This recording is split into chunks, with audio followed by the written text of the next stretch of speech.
दिलशेर हीअ दा हिन हस्तीअ खे गौर सां ॾिस ऐं हिन हस्तीअ खे सुञाण सॼे ॻोठ खे असुल टांडो ॾियण वारो अॼु ककरा चुप कई वेठो आहे इहे हूंदा थी असुल साल जा मारियल इहे मां त चवां थो हिन जो फोटू कढी फेसबुक ते ॾेई छॾ त असांजो बाबो मशहूरु थिए अरे छोरा मां हाणे माणे जी थुक रानत जो पक्को थी वियो आहे पुट ईअं न सम्झ त माणे जे खोफ खां लिकी करे मां हिते अची वेठो आहियां बाबा असां त इहो ई सोचियोसीं त तूं इन इंतज़ार में है अम्मा सुम्ही पवे ऐं तूं वञी घर में पेर रखी ओ बाबा हाणे हलु घर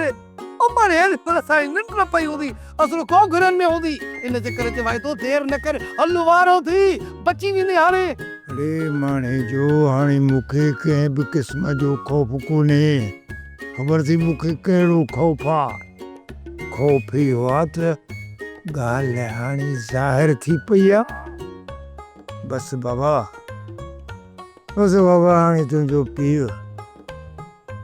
सुभाणे के ॾींहं जो महिमान अथव बाबा छा सुभाणे जो महिमान ओ बाबा ख़ैर त आहे हल अल्लाह रखतड़ी हाणे छा थींदो हे बाबो जो मरंदो उन जो खपन जो बंदोबस्त पैसा बि ख़ाली इन जो खपन जो बंदोबस्त कीअं थींदो अरे तूं ॿुधाए अरे मुंहिंजे कफन जे बारे में न सोचो पंहिंजे कफन जे बारे में सोचो ख़बर अथव छा थियो आहे इन चाकर ख़ान खे सभु हक़ीक़त मालूम थी वई आहे बसि हाणे जीअं सुबुह जो सिज उभरंदो न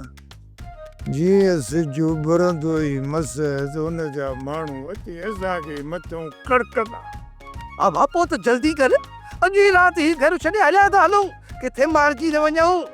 न न घर कोन चरबो इन जे बारे में मां कुझु ॿियो सोचियो अदा मूं त तोखे पहिरीं चयो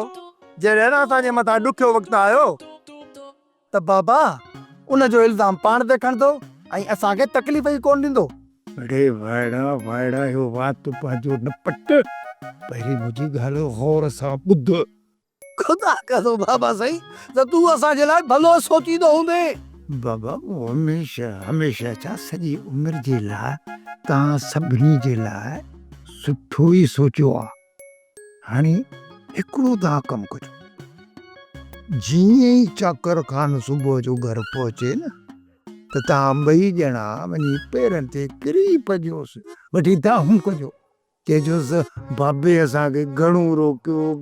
रोकियो पर असीं न मुड़ियासीं ऐं पुफीअ जे चवण ते असां वञी रावल ख़ान खे ज़हर पियारियो वाह पुट वाह वॾो सियाणो आई बाबा पंहिंजो सिर बचाइण लाइ असांजो सिर थो खणी अरे दिलशेर अरे तोखे घणा चकर सम्झायो आहे त बाबो वासी गुनाहगो जेको पंहिंजा बच्चा ई खाई वेंदो आहे हाणे पई ख़बर अरे वाइड़ा बताल न थियो पहिरीं मुंहिंजी मुकमिल ॻाल्हि त ॿुधो न ख़बर है बाबा ख़बर है त तूं असांजे सिर खण जे पोयां आई त ॿुधाए त तुंहिंजी ॻाल्हि ॿुधऊं कहिड़ी घरनि खे केरु सम्झाए हे त रहड़ो पे थो करी कहिड़ो रहड़ो ॾेई कोन थो सोप सीरियल पंजाबेरी तमाम एपिसोड्स ॾिसण लाइ विज़िट करियो असांजो official YouTube channel Sindh TV HD drama subscribe कयो असांजो official YouTube channel Sindh TV HD drama ऐं वधीक अपडेट लाइ बेल आइकन खे क्लिक करियो